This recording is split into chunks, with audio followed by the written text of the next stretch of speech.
최근 언론에 가장 많이 거론되고 있는 홍장원 전 차장을 둘러싼 논란 자세하게 살펴보겠습니다. 법조팀 우종환 기자 나와있습니다. 어서 오세요. 예. 홍장원 전 차장이 언론 인터뷰도 나서고 있습니다. 이유가 뭘까요?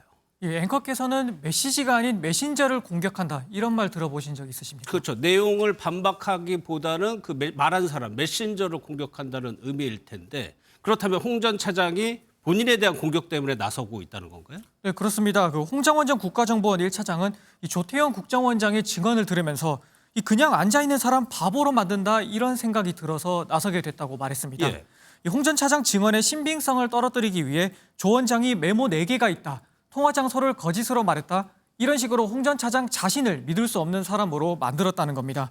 여기에다가 왼손잡이가 아닌데 왼손잡이라고 거짓말한다. 인사청탁을 한 사실이 있다. 이런 식의 인신공격까지 나오는 점도 이유로 들었습니다. 예, 우 기자가 얘기한 거 하나하나씩 보겠습니다. 먼저 체포 명단 메모인데 조 원장이 의도적으로 이게 거짓인 것처럼 말했다. 이런 주장인 겁니까? 네, 그렇습니다. 홍장원 메모라는 거는 이 4가지 버전이 나 있다는 말을 한 건데 이런 표현은 아주 신중하게 말을 하는 조 원장의 성격상 의도된 표현이라는 게 홍 전 차장의 말입니다. 예. 마치 4개나 되는 서로 다른 메모가 존재해서 홍장원 메모는 믿을 수 없다. 이렇게 보는 사람들이 생각하게 만들었다는 겁니다.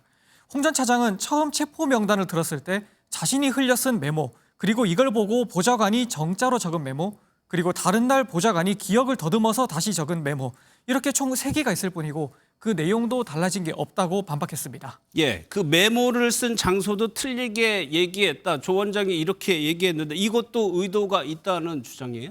네, 홍 전 차장이 명단을 듣고 적었다는 장소가 공관 앞 공터라고 진술을 했는데 조 원장은 내가 직접 CCTV로 확인해 보니 그게 아니라 본청 사무실이었다. 예. 그러므로 홍 전 차장은 거짓말한 거다. 이렇게 말한 게 의도적이라는 겁니다. 그거 하나는 틀렸을 수 있다. 하지만 계엄 당일 홍 전 차장 본인의 행적을 CCTV로 모두 추적해 보면 홍 전 차장 말이 맞다는 것을 증명해 볼 수 있다. 그럼에도 덮어놓고 일부만 가지고 조 원장이 공격했다는 겁니다. 그러니 CCTV를 모두 까봐라 이렇게 말하기도 했습니다. 예.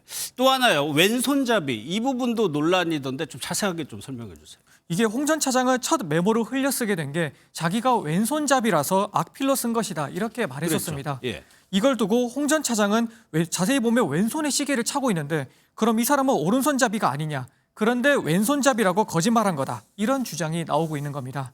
이에 홍 전 차장은 예전 시기에 많은 왼손잡이들이 그랬던 것처럼 자신도 어린 시절에 오른손을 쓰도록 교정했고 그 결과 양손을 다 쓰게 된 거다. 이렇게 반박했습니다. 예, 이렇게 조 원장이나 대통령 측 변호인단이 홍 전 차장을 공격하는 이유가 이런 증언이나 메모가 중요하기 때문이겠죠.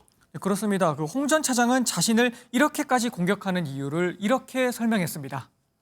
대통령으로부터 직접 지시를 받았다는. 그래서 곽정근 특전사령관하고 홍장원 국정원 1차장은 반드시 사실이 아니어야 한다라는 부분에서 편집증이 있으신 것 같아요. 사실 체포 지시를 들었다라고 하는 사람은 홍 전 차장이나 곽종근 전 육군 특수전 사령관뿐만 아니라 수도방위 사령부나 국군 방첩사령부의 수많은 군 간부들도 있습니다.